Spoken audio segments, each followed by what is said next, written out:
Ya pemirsa, iNews Kampus Connect kembali digelar di Universitas 11 Maret UNS Surakarta, Jawa Tengah. Ya program ini hadir membawa semangat kolaborasi antara dunia pendidikan dan dunia industri media digital. Dan pagi ini mahasiswa UNS Surakarta sudah bersiap mengikuti gelaran iNews Kampus Connect di sana. Dan untuk mengetahui informasi terkini, kita akan bergabung dengan rekan Jen Cahyani bersama dengan juru kamera Rizky Yulianto. Baik, selamat pagi Jen. Ada apa saja agenda pada hari ini di agenda iNews Kampus Connect di UNS? Silakan.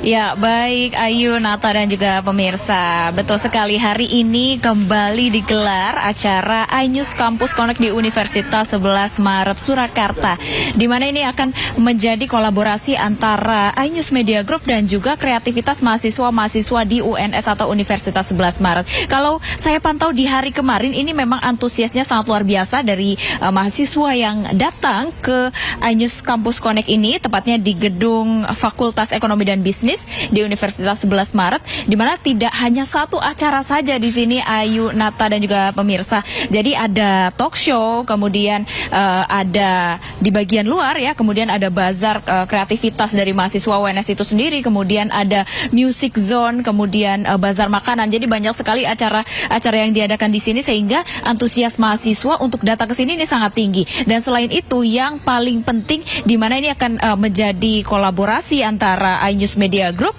yang akan sharing-sharing begitu ya, terkait dengan bagaimana dunia atau industri digital. Jadi ini merupakan kesempatan yang baik atau kesempatan emas ya bagi para mahasiswa yang ingin belajar bersama iNews Media Group. Nah, saya di sini pengen tahu lebih banyak juga terkait dengan iNews Kampus Connect yang hari ini masih digelar. Nah, saya akan mengobrol-ngobrol sedikit dengan Mas Andri Susanto. Ini wakil pemimpin redaksi Sindonews Digital. Halo Mas, selamat pagi Mas Andri. Halo Jen, selamat pagi. Ya, ini kan hari ini iNews Kampus Connect masih ada nih, masih hadir di UNS. Nah, ini hari ini temanya apa nih Mas? Ya, untuk yang hari ini hari kedua ya, untuk sesi pertama memang ini adalah program dari Sindonews, program unggulan Sindonews yaitu Autotech. Dan kita tidak hanya sekedar bicara tentang otomotif dan teknologi, tetapi kita juga ingin sharing nih ke mahasiswa Jen. Dan hari ini nggak kaleng-kaleng nih, narasumbernya salah satu influencer otomotif terkenal di Indonesia yaitu Ridwan Hanif. Jadi pastinya akan ramai dan seru banget. Kita pengen tahu tema yang kita angkat sekarang ini adalah terkait soal hemat energi, hemat BBM, dan bagaimana caranya supaya kita mahasiswa juga terutama untuk hemat uang atau hemat pengeluarannya dari merawat kendaraan, dari bagaimana mereka mengendarai kendaraan, smart riding, dan termasuk juga bagaimana caranya mereka untuk bisa lebih hemat lagi terhadap penggunaan BBM. Nah, makanya ini kita undang narasumbernya yang kompeten dan mudah-mudahan ini bisa menjadi insight untuk mahasiswa gitu ya ke depannya, agar mereka juga akhirnya punya wawasan gitu. Karena biasanya banyak mahasiswa kita yang seneng banget mengendarai kendaraan, modifikasi bahkan gitu ya, tapi lupa gitu sebenarnya yang paling penting, yang paling esensial sekarang ini di zaman yang sekarang ya, itu adalah hemat energi dan hemat BBM gitu, supaya hemat kantong juga karena harganya juga udah mulai pelan-pelan naik nih gitu. Mas, kalau antusiasnya sendiri untuk mahasiswa ini melek digital dan industri autotech ini seperti apa sih? Iya, so far sih sangat antusias ya. Kita lihat memang industri gadget, industri otomotif itu memang tidak lepas dari peran juga dari kita media gitu ya untuk bisa mengembangkan ini gitu. Dan banyak sekali sekarang yang menurut saya gini, saat ini tidak hanya sekedar gadgetnya, tidak hanya sekedar otomotifnya, tetapi bagaimana sebenarnya mereka juga bisa memanfaatkan itu sebagai ladang cuan gitu. Seperti yang kita tahu kayak misalnya digital media gitu ya, banyak sekali sekarang kawan-kawan mahasiswa yang jadi influencer juga. Banyak sekali kawan-kawan juga yang mengembangkan teknologi bahkan IP baru loh. gitu. Dan ini apa ya? Ini menjadi sebuah motivasi buat mahasiswa ke depannya gitu ya. Kira-kira apa yang bisa mereka lakukan nanti setelah lulus gitu. Ya bisa jadi konten kreator gitu. Kalau yang suka gadget bahkan juga bisa bikin konten-konten baru untuk bikin aplikasi-aplikasi baru, startup baru gitu ya. Nah, ini kita membuka membuka insight juga buat mahasiswa untuk membuka mata mereka untuk inilah, untuk lebih aware gitu.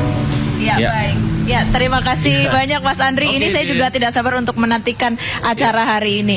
Nah, itu dia Ayu, Nata dan juga pemirsa, di mana kita hari ini akan juga menyaksikan seperti apa antusias mahasiswa di iNews Campus Connect yang hadir di Universitas 11 Maret. Kembali ke Anda Ayu dan Nata. Ya, baik. Terima kasih Jen Cahyani dan juru kamera Rizky Julianto langsung dari kampus UNS Surakarta, Jawa Tengah. Selamat bertugas kembali dan salam sehat. لبيك اللهم لبيك لبيك لا شريك لك لبيك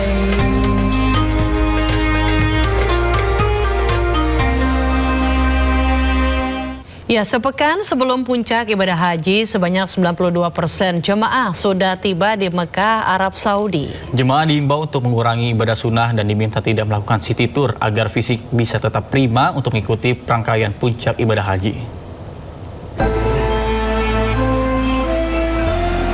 Jemaah Haji Indonesia tiba secara bertahap di Mekah, Arab Saudi jelang puncak ibadah haji pekan depan. Hingga Selasa pukul 12 waktu Arab Saudi, sekitar 92% atau sekitar 187.600 jemaah haji sudah tiba di Mekah, Arab Saudi. Sebanyak 8% lagi akan tiba di Mekah paling lambat 21 Mei besok. Selain jemaah haji yang terus berdatangan ke Mekah, Amirul Hajj yang dipimpin Menteri Haji dan Umroh Muhammad Irfan Yusuf atau Gus Irfan juga tiba di Bandara King Abdul Aziz Jeddah, Arab Saudi dan sempat menyapa seluruh jamaah.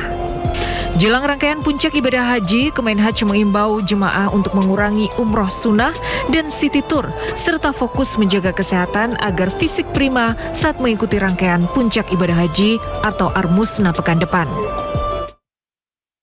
لبيك اللهم لبيك لبيك لا شريك لك لبيك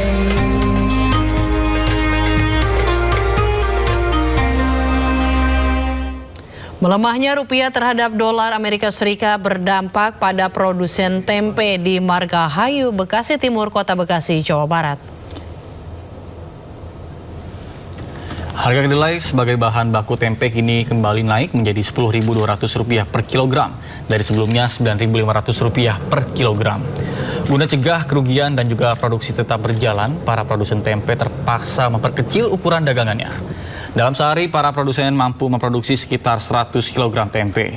Diketahui selain tingginya harga kedelai impor, para produsen juga dipusingkan dengan harga mahalnya plastik sampai dengan kemasan tempe yang saat ini melambung tinggi. Terkait dengan hal tersebut, para produsen tempe berharap pemerintah pusat bisa segera mengendalikan harga.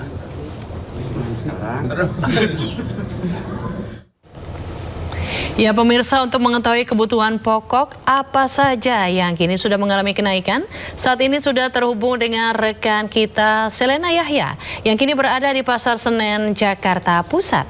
Ya baik, selamat pagi Selena. Bisa jelaskan terkait dengan kenaikan apa saja yang memang menjadi permasalahan saat ini? Silakan. Ya, Ayu dan juga Nata, dapat kami informasikan berdasarkan pantauan kami di Pasar Senen yang mana di harga bahan pokok memang banyak yang mengalami kenaikan. Contoh signifikannya adalah kenaikan dari bahan plastik atau kantong plastik yang biasanya dijual dengan harga misalnya 10.000, kini dijual dengan harga 13.000 sampai dengan 16.000, yang dimana mengalami kenaikan di 3 sampai dengan 5.000 rupiah.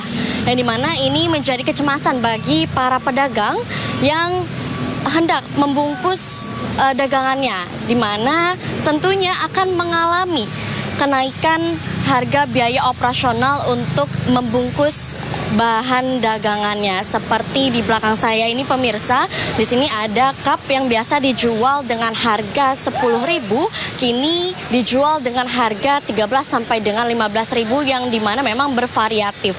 Namun untuk plastik ini memang adanya kenaikan yang signifikan di angka 3.000 dan juga 5.000. Untuk bahan pokok lainnya atau bahan pangan lainnya, tadi saya sudah berbincang dengan pemilik penjual tempe dan juga tahu, harganya masih fluktuatif, namun memang masih terpantau normal. Untuk tahu ada yang besar, satu kotaknya di harga 5.000 dan yang kecil di harga 4.000. Adapun tempe memang masih dijual seharga normal, yaitu satu papannya ada di harga Rp6.000. Jadi pemirsa, memang yang signifikan kenaikannya adalah bahan plastik atau kantong plastik untuk berbelanja.